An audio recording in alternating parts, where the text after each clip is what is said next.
Have you ever loved someone else's child so completely that you forgot he wasn't actually yours? I did. Not because anyone asked me to. Not because I felt obligated. I did it because the moment I looked into that little boy's tear-filled eyes, I made a promise that would shape the next 23 years of my life. A promise I never imagined would one day destroy my heart. My name is Margaret, I live in California, and I'm 68 years old. Welcome to today's Revenge Stories with Rinsula. Before I tell you what happened, I have one small favor to ask. If you enjoy powerful stories of family, betrayal, revenge, and justice, please take a moment to like this video, leave a comment letting me know where you're watching from, share this story with someone who loves unforgettable true-to-life drama, and subscribe to the channel. Your support means the world to us and helps us bring you more gripping stories every week. Now, let me tell you how the little boy I raised and loved like my own son became the man who tried to take everything I had. Most people who know me today think my biggest mistake was trusting the wrong person. But that's not true. My biggest mistake was believing that love alone could protect a person from becoming someone you no longer recognize. My younger sister, Emily, died suddenly when she was only 32. One ordinary Tuesday she complained of a terrible headache. By Thursday morning, she was gone. An aneurysm. The doctor said it happened so quickly that she never suffered. Those words were supposed to comfort us. They didn't. Standing beside her casket was her 6-year-old son, Ethan. He didn't understand why everyone was crying. He kept asking when his mommy was coming home. I can still hear that tiny voice. It has never left me. His father disappeared before the funeral flowers had even begun to wilt. He packed his truck, emptied the joint bank account, and vanished without so much as a goodbye. No phone calls. No birthday cards. Nothing. Just silence. One day Ethan had 2 parents. The next, he had none. That afternoon, after everyone else had gone home, I sat beside my sister's grave while Ethan slept against my shoulder. I whispered something no one else heard. "I'll take care of him, Emily. I promise he'll never feel alone." At the time, I believed promises like that were enough. I had no idea what they would cost. 23 years passed faster than I ever expected. That little boy became a grown man. He graduated from college. He got married. He built a career. Every milestone felt like proof that my sister would have been proud. And every time someone asked if I had children, I'd smile without thinking. Yes, I'd answer. My son. I stopped explaining years ago that he wasn't biologically mine. To me, that detail had stopped mattering. Family isn't only built by blood. It's built by the people who stay. Or at least, that's what I believed. Then came one rainy Tuesday afternoon. Rain hammered against the windows while I folded laundry in the living room of the house I'd worked 35 years to pay off. The same house where Ethan learned to ride a bicycle. The same hallway where I marked his height every birthday with a pencil. The same kitchen where we celebrated every Christmas after Emily died because I wanted him to grow up surrounded by love instead of loss. The front door opened. Ethan walked in. His wife, Claire, followed close behind. Neither of them smiled. I remember thinking they looked strangely nervous. Before I could ask if everything was all right, Ethan reached into a leather folder and placed several papers on my coffee table. His hands were trembling. His eyes never met mine. Then he spoke. "You have 30 days to leave this house." I laughed. Not because it was funny. Because my mind refused to believe I'd heard him correctly. "Very funny," I said. "Now tell me what's really going on." No one laughed. Claire folded her arms across her chest. Ethan slowly pushed the papers toward me. "They're legal documents." I picked them up. My hands began shaking before I'd even finished the first page. Petition. Removal. Property. Mental competency evaluation. Vacate. Every word felt colder than the last. I looked at the little boy I'd raised. Only he wasn't a little boy anymore. He was a stranger standing in my living room. The room I'd painted with my own hands. The house I'd bought with decades of overtime. The home filled with every memory I had left of my sister. My voice barely came out. "Why?" Ethan opened his mouth. But before he could answer, Claire answered for him. "We're only doing what's best for everyone." In that single moment, I realized something that hurt even more than the legal papers resting in my lap. They hadn't made this decision overnight. They had been planning it. Quietly. Patiently. Behind my back. And what I discovered over the following weeks would prove that serving me those papers was only the final step in a betrayal that had begun months earlier. When people hear my story, they often ask the same question. Why didn't you just let another relative raise him?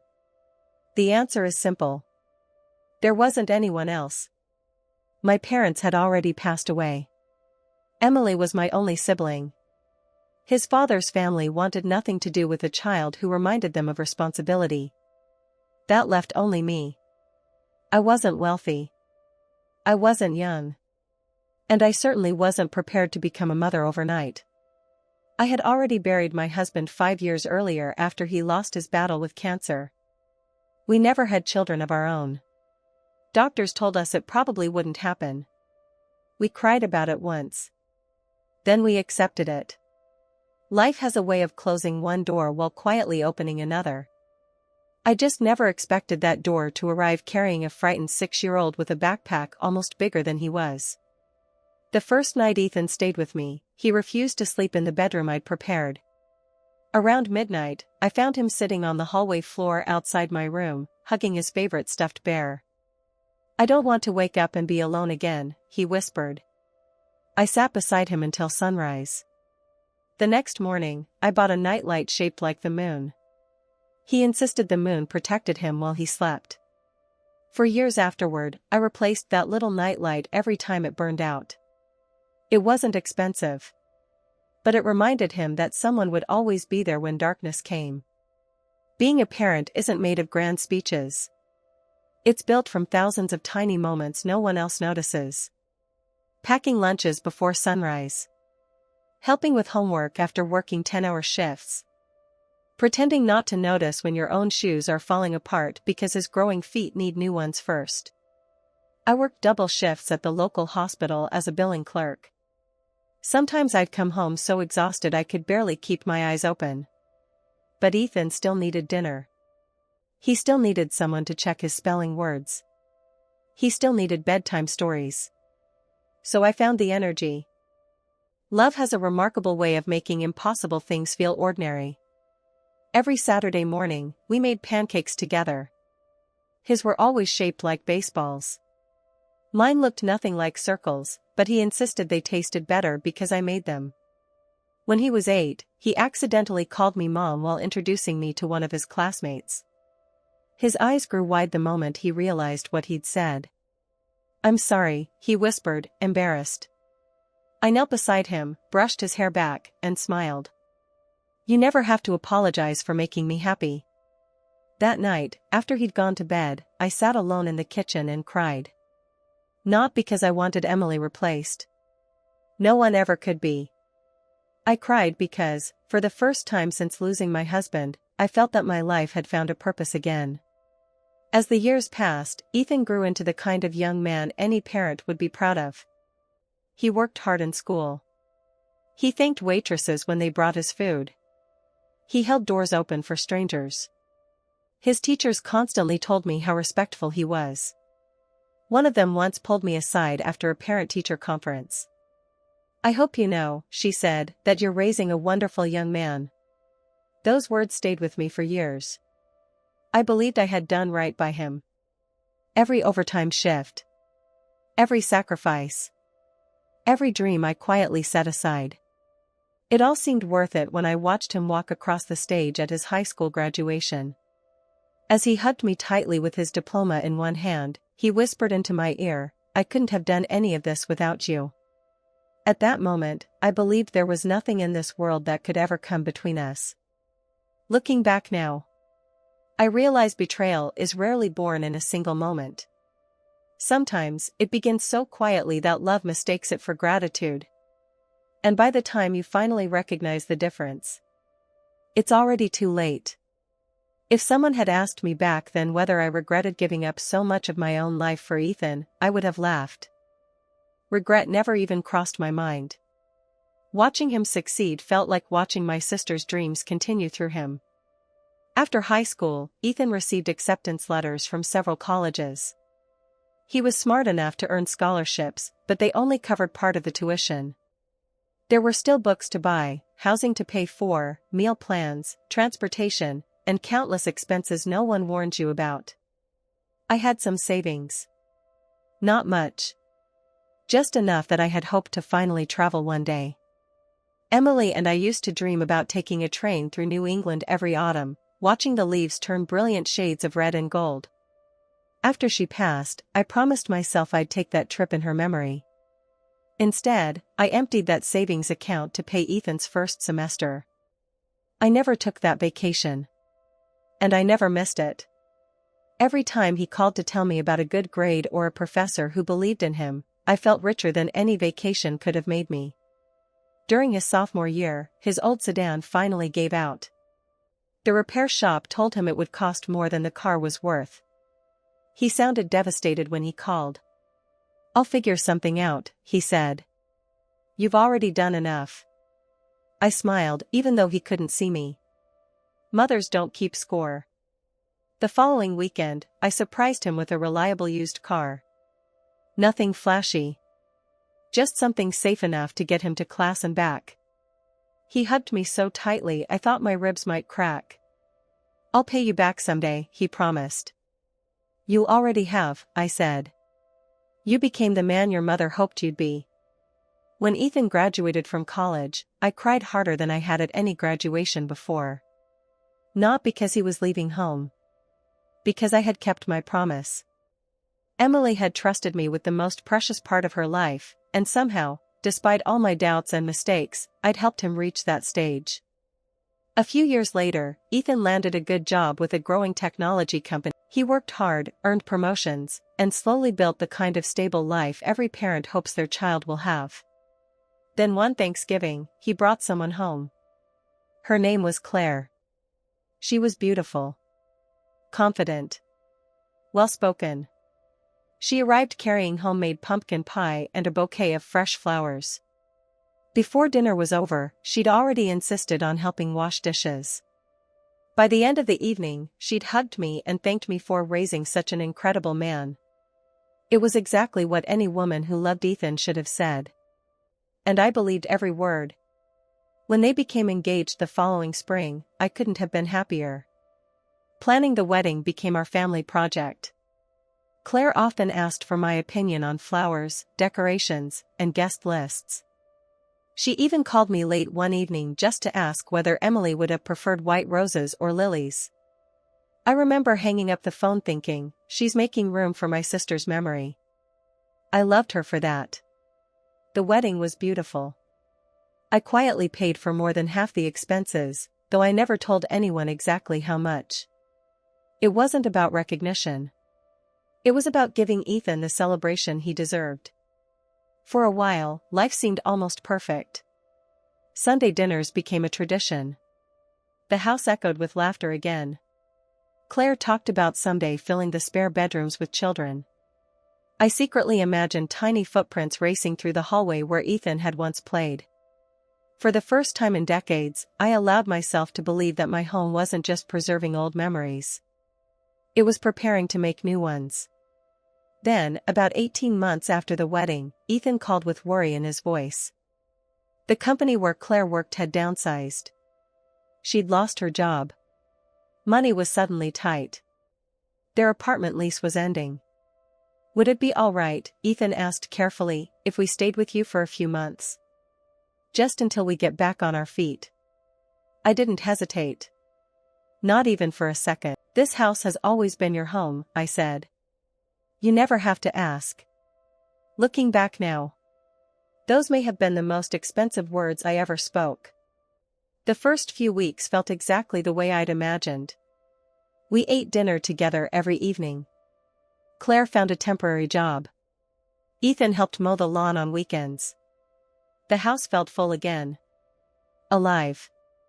It reminded me of the years when Ethan was growing up. I truly believed we were simply helping one another through a difficult season. Then little things began to change. Nothing dramatic. Nothing anyone else would have noticed. One afternoon I came home from grocery shopping and found several framed family photographs missing from the living room. Pictures of Emily. Pictures of Ethan as a child. Even the photograph of my late husband had disappeared.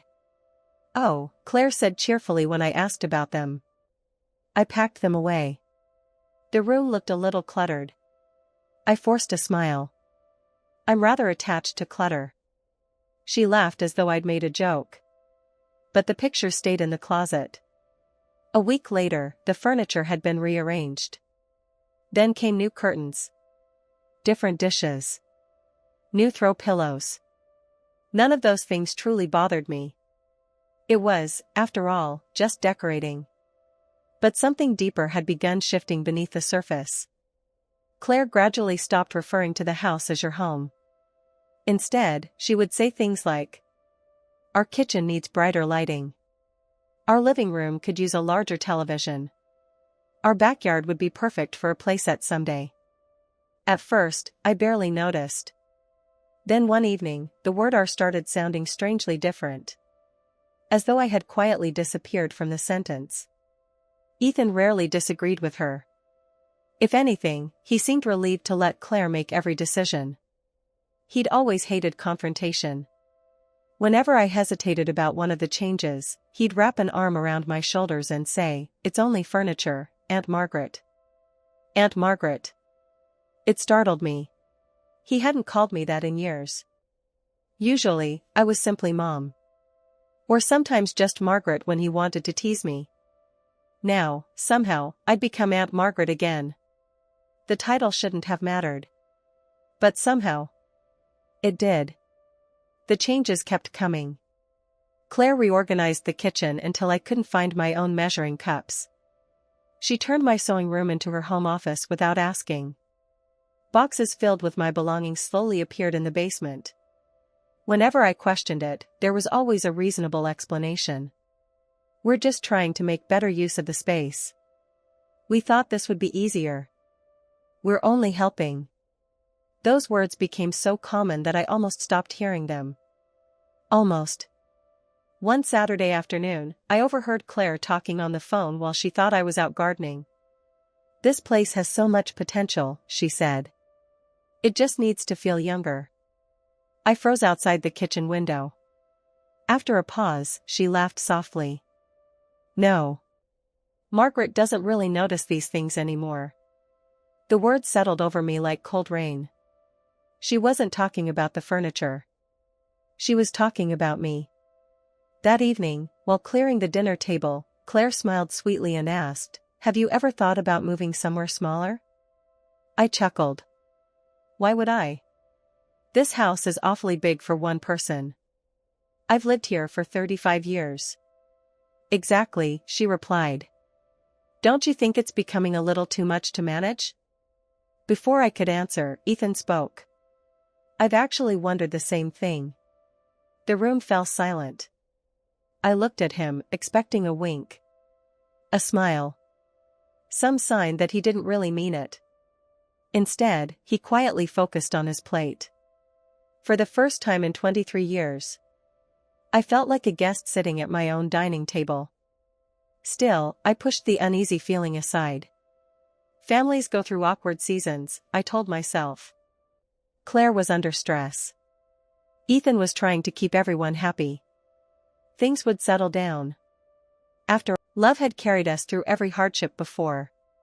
Surely it would carry us through this one. What I didn't know was that while I was convincing myself everything would return to normal, the real plans for my future were already being discussed in offices far away from my home. And my name was on every page. Looking back now, the signs were there. I just didn't know they were signs. I thought they were acts of kindness. One Tuesday morning, Claire surprised me with breakfast in bed. She'd made scrambled eggs, toast, fresh fruit, and coffee exactly the way I liked it. "I've been thinking," she said with a warm smile. "You spent your whole life taking care of everyone else. It's time someone took care of you." I smiled. I could get used to this. She squeezed my hand. "That's the idea." For a little while, she seemed like the thoughtful daughter I had always hoped to have. She insisted on driving me to doctor's appointments. She volunteered to organize my bills. She even offered to help me sort through decades of paperwork stored in the hallway cabinet. "You've kept everything," she laughed. "I'm old enough to know that throwing things away usually means needing them later." She smiled politely. "I'll help you make sense of it." At the time, I thought she was trying to make my life easier. Now I know she was learning exactly where I kept everything that mattered. A few weeks later, Ethan came home carrying a folder. "Mom," he said, using the word I hadn't heard in what felt like forever, "I need a little favor." "Of course." "Our insurance company updated some paperwork after we moved in. They just need your signature since you're the homeowner." He flipped through several pages so quickly I barely had time to glance at them. I trusted him. Why wouldn't I? I'd signed school permission slips, college applications, and loan documents with him for more than 2 decades. I reached for my reading glasses. "You don't need those. I already marked where to sign." Something about that sentence should have made me pause. Instead, I laughed. "You've always been impatient." He grinned. "I learned from the best." I signed where he pointed. Then another page. And another. Claire thanked me with a hug. "You've saved us so much trouble." That evening, as I carried laundry upstairs, I noticed the folder sitting partially open on the dining room table. One page had slipped free. I wasn't trying to snoop. I simply bent down to place it back inside. That's when a phrase caught my eye. "Property assessment." It seemed odd. Insurance paperwork didn't usually mention property assessments. Before I could read another line, Claire walked into the room. "Oh, thank you," she said quickly, taking the papers from my hands. "Those are in the wrong order." She tucked the page into the folder and closed it before I could ask another question. I remember standing there with an uncomfortable feeling I couldn't quite explain. It wasn't suspicion. Not yet. Just confusion. The next month brought more small requests. Claire asked whether I'd ever considered creating a power of attorney just in case. Ethan wondered if I'd made a will recently. A few days later, they encouraged me to meet with a financial planner a friend of Claire's supposedly recommended. Each conversation sounded reasonable on its own. Together, they formed a pattern I still refused to see. Then one afternoon, I walked into the kitchen earlier than expected after finishing my volunteer shift at the church food pantry. Neither Ethan nor Claire knew I was home. They were talking in low voices. "If the doctor agrees she's becoming forgetful," Claire said, "then the court will see she's not managing things anymore." My footsteps echoed across the hardwood floor. The conversation stopped instantly. Claire turned with a smile so practiced it sent a chill through me. "Oh, you're home early." "I forgot my casserole dish," I answered. Ethan avoided looking at me. No one mentioned what I'd overheard. Neither did I. That night, I lay awake replaying those words. Forgetful. Court. Managing things. I convinced myself I had misunderstood. After all, people don't secretly plan against the person who raised them. Do they? The answer arrived 2 weeks later. And it shattered everything I believed about family. The rain started just after lunch. A slow, steady drizzle that turned the sky the color of old steel. I'd spent the morning baking Ethan's favorite apple pie. He still loved it with extra cinnamon, just as he had when he was 10 years old. Funny how mothers remember things like that. Even when their children stop remembering everything else. Around 3 o'clock, someone knocked on the front door. I expected a neighbor. Instead, a man in a dark suit stood on the porch. "Margaret Collins?" he asked. "Yes. You've been served." He handed me a thick envelope. Before I could ask what it was, he'd already turned and walked back to his car. My hands trembled as I opened the packet. The first page made no sense. Petition. Guardianship. Mental competency. Property possession. I kept reading. The words blurred together. According to the documents, Ethan claimed I was no longer capable of managing my financial affairs. The filing requested that the court appoint someone else to oversee my assets. That someone was Ethan. Another document requested exclusive possession of my home during the legal proceedings. Another demanded that I vacate the property within 30 days. I read the pages 3 times. Surely they belonged to someone else. Surely there had been some terrible mistake. Then the front door opened. Ethan and Claire walked inside carrying grocery bags. The smell of fresh rain drifted in behind them. I held up the envelope. "What is this?" Neither of them answered. I took one step closer. "Ethan." He slowly placed the grocery bags on the counter, smiling the way she always had. I picked it up and held it close. "I made her a promise," I said softly. "I promised that little boy would never feel abandoned." Tears burned behind my eyes. I kept my promise. I looked directly at Ethan. But somewhere along the way, "You forgot yours." Without another word, I walked upstairs. Not because I was surrendering. Not because I believed their lies. I needed to think somewhere the walls still remembered the truth. As I packed a small overnight bag, my eyes fell on an old cedar chest tucked beneath the bedroom window. I hadn't opened it in years. Inside were photographs, letters, and a locked leather document case I barely remembered owning. Something about seeing it made my heart race. I didn't know exactly what was inside. But for the first time since the man on the porch handed me those legal papers, I felt something I hadn't felt in weeks. Hope. Because sometimes the past quietly protects us, long after we've forgotten it ever could. That night, I barely slept. The rain had stopped, but my mind hadn't. Every time I closed my eyes, I saw Ethan standing in my living room, avoiding my gaze while someone else spoke for him. I kept asking myself the same question. Where did I lose him? Was it when he left for college? When he got married? Or had the little boy I loved simply grown into a man I never truly knew? Around 4 o'clock in the morning, I gave up on sleep. I switched on the bedside lamp and walked over to the old cedar chest beneath the window.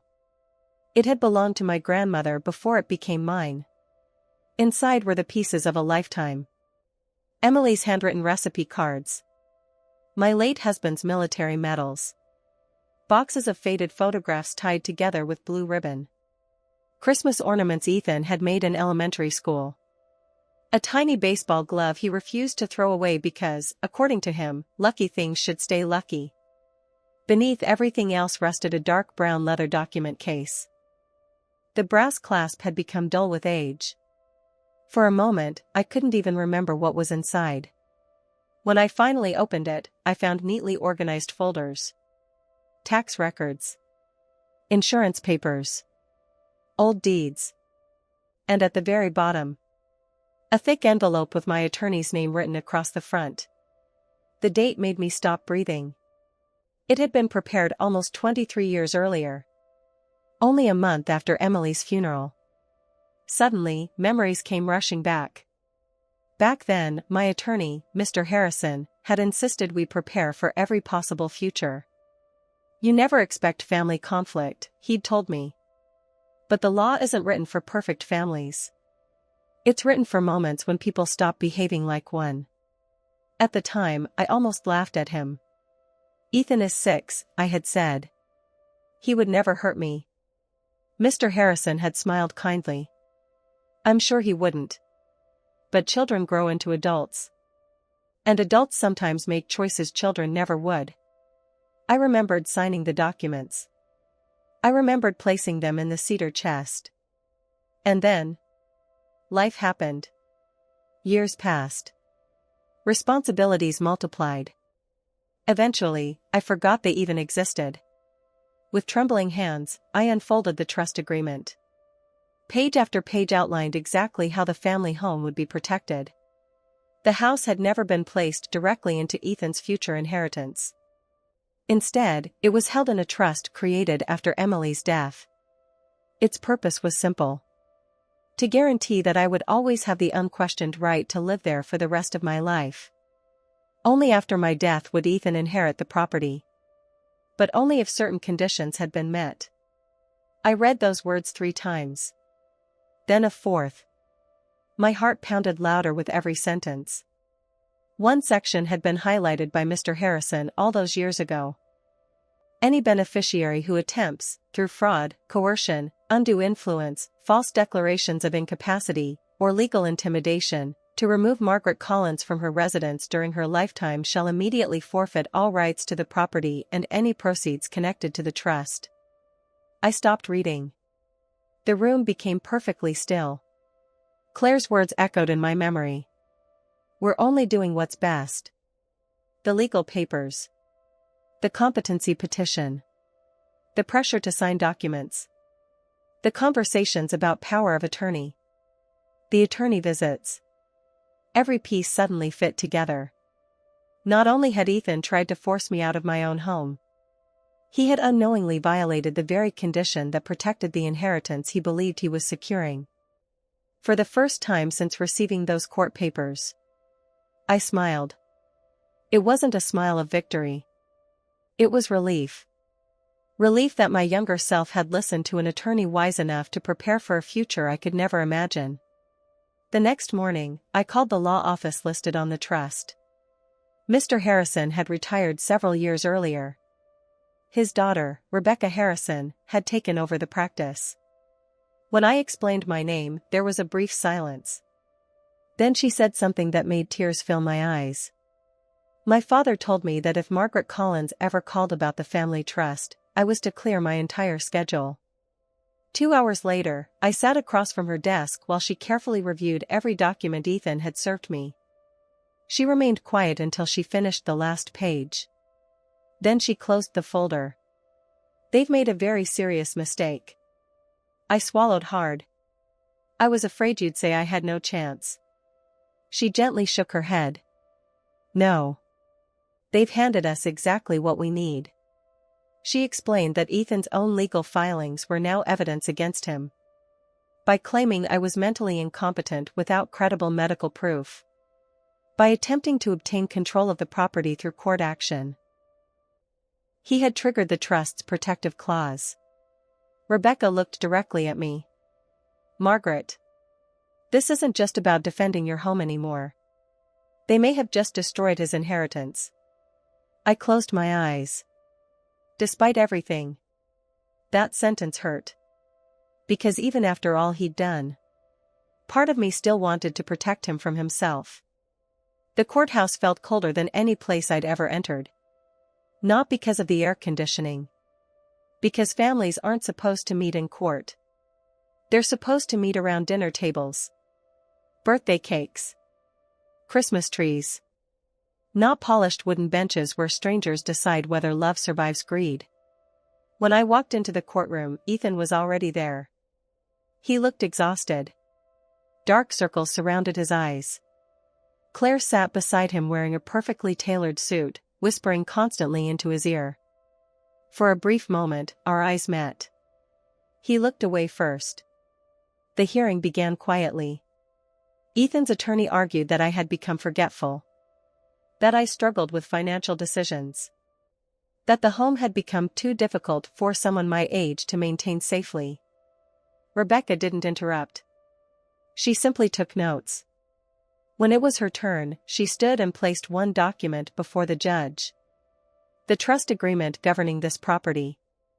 The judge adjusted his glasses.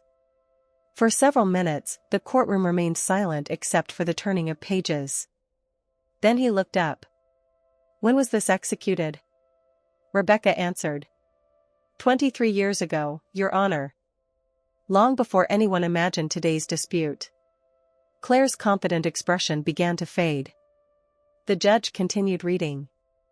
Then he reached the highlighted clause. I watched his eyebrows rise slightly.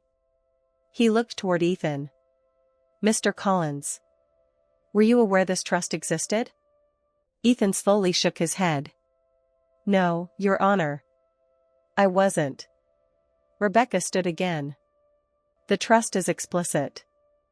The beneficiary forfeits inheritance rights if he attempts to remove Margaret Collins from her residence through fraud, coercion, false claims of incapacity, or similar conduct. Claire leaned toward her attorney, speaking urgently. For the first time, I saw uncertainty replace confidence. But Rebecca wasn't finished. She called the first witness. My next-door neighbor, Mrs. Jenkins. She testified about watching me raise Ethan alone. About the countless nights she saw my car leave before sunrise for overtime shifts. About every birthday party. Every school fundraiser. Every Christmas morning. I never once heard Margaret complain, she said. She loved that boy with her whole heart. Next came Ethan's third-grade teacher. She described how I never missed a parent-teacher conference. Never missed a school play. Never missed a baseball game. When Ethan needed a parent, she told the court, Margaret was always there. The testimony continued.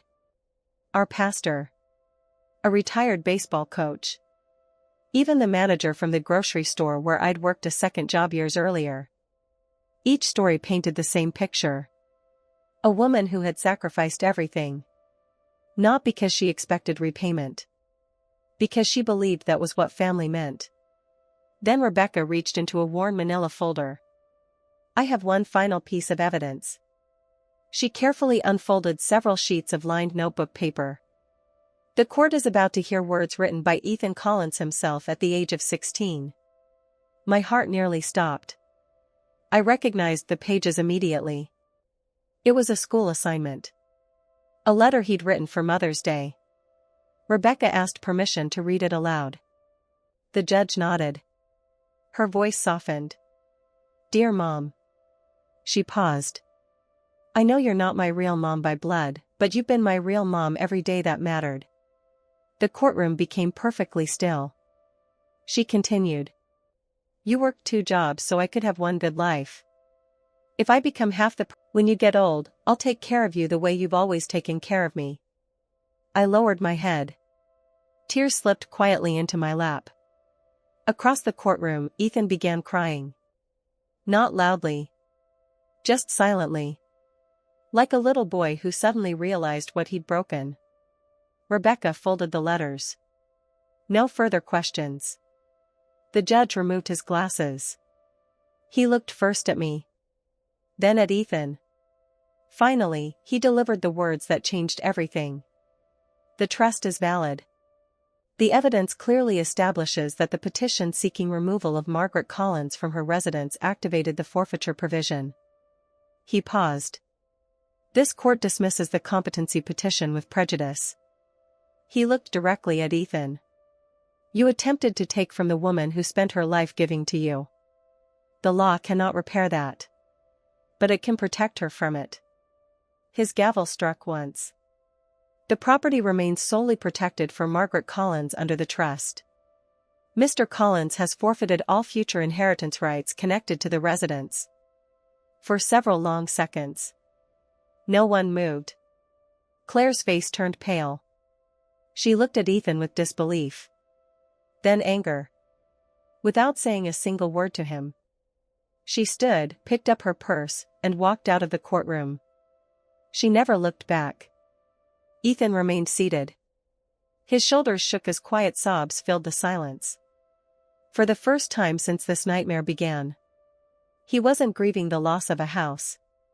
He was beginning to understand the cost of losing the only mother who had ever truly chosen him. People often imagine that after winning a court case, life suddenly feels normal again. It doesn't. Winning in court doesn't erase betrayal. It doesn't silence the questions that echo through an empty house. And it certainly doesn't repair a heart that spent 23 years loving someone who forgot what that love looked like. The first few weeks after the hearing were strangely quiet. Ethan and Claire moved out within the deadline ordered by the court. They took their furniture, their boxes, their decorations. But they couldn't take the memories. As I walked through the house, I slowly put everything back where it belonged.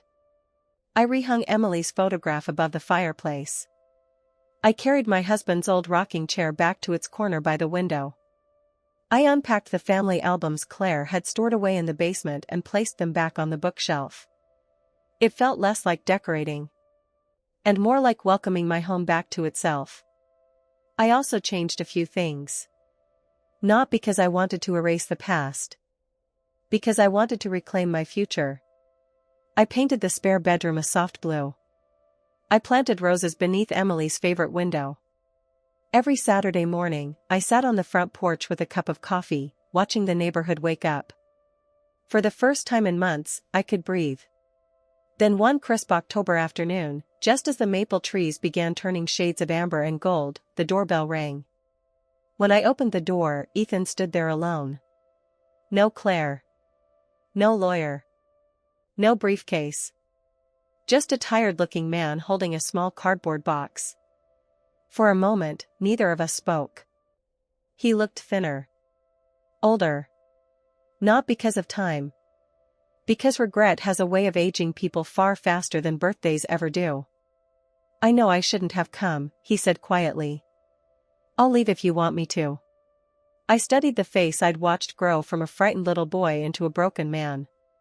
Then I stepped aside. You came all this way. You might as well come in. He walked through the front door slowly, looking around as though he were visiting someone else's home. His eyes stopped on the pencil marks beside the hallway. Every birthday. Every inch he'd grown. I had never painted over them. His voice cracked. You kept them. I never planned to erase you. We sat in the kitchen where I'd packed thousands of school lunches over the years. He placed the cardboard box on the table. Inside were photographs. Old Mother's Day cards. The baseball glove he'd loved as a child. And the little moon-shaped nightlight I'd bought after Emily died. I found these while packing, he whispered. I couldn't throw them away. Neither could I. For a long moment, we simply looked at the memories scattered across the table. Finally, Ethan spoke. I blamed everyone except myself. I let Claire convince me that I deserved something I'd never earned. I kept telling myself the house would be mine someday anyway. So I stopped seeing it as your home. He wiped tears from his eyes. And somewhere along the way, I stopped seeing you. Those words hurt. Not because they were cruel. Because they were true. He looked at me with tears running freely now. I don't expect forgiveness. I don't deserve it. I just needed you to know. I'm ashamed of the man I became. I reached across the table and gently placed my hand over his. It was the same hand I had held crossing busy streets when he was 6 years old. The same hand I had squeezed before his first baseball game. The same hand I had shaken after his college graduation.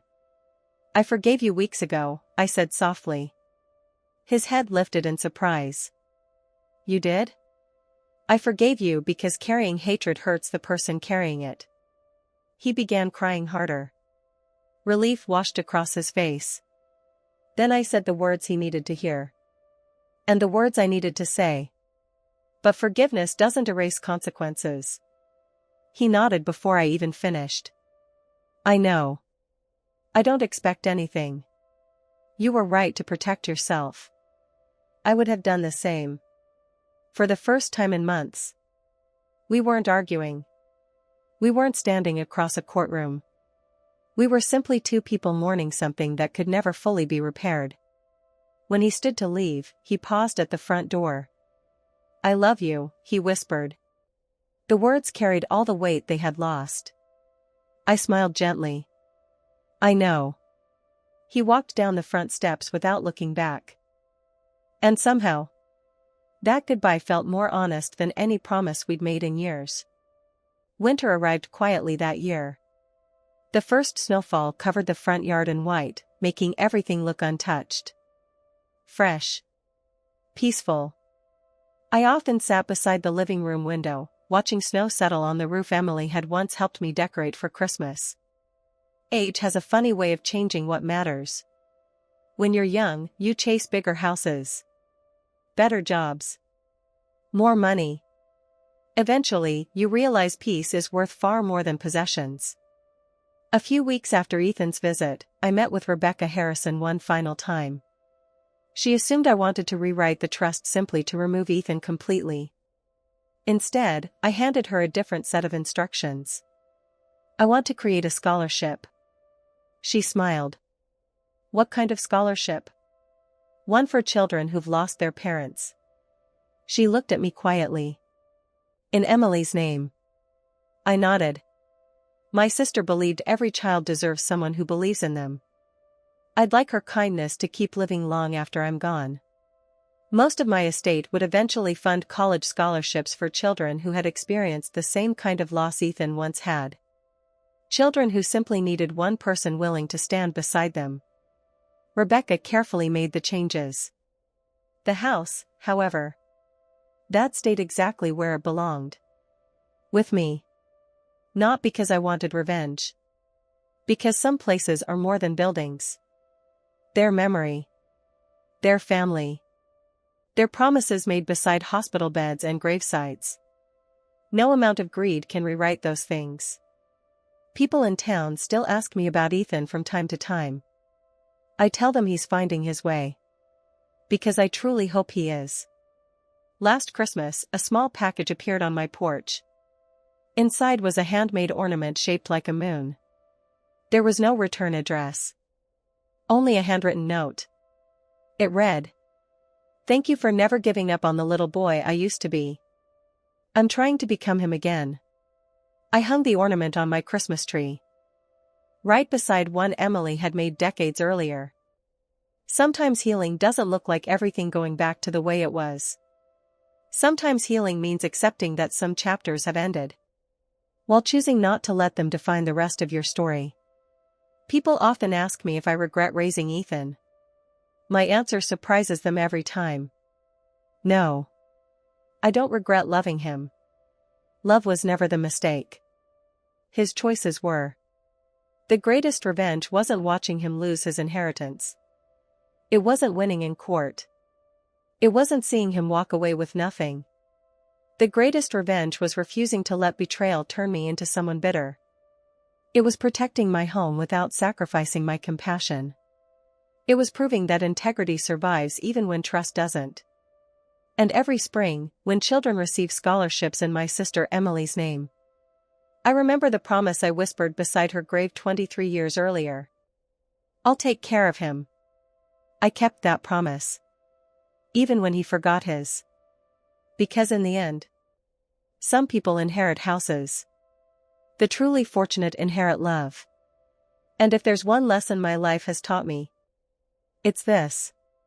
A house can always be rebuilt. A fortune can always be earned again. But the love of someone who chose you when they didn't have to, that's the rarest inheritance of all. If you're blessed enough to receive it, never mistake it for something you're entitled to. Treasure it before it's too late. This is Revenge Stories with Rinsula, where every betrayal has a lesson, every heartbreak leads to a comeback, and every ending reminds us that karma has a way of catching up. If you enjoyed this story, don't forget to subscribe if you haven't already, give this video a thumbs up, and turn on the notification bell so you never miss another unforgettable revenge story. Your support means the world to this channel and encourages us to keep bringing you powerful stories of betrayal, resilience, and redemption. Thank you for watching, and I'll see you in the next story.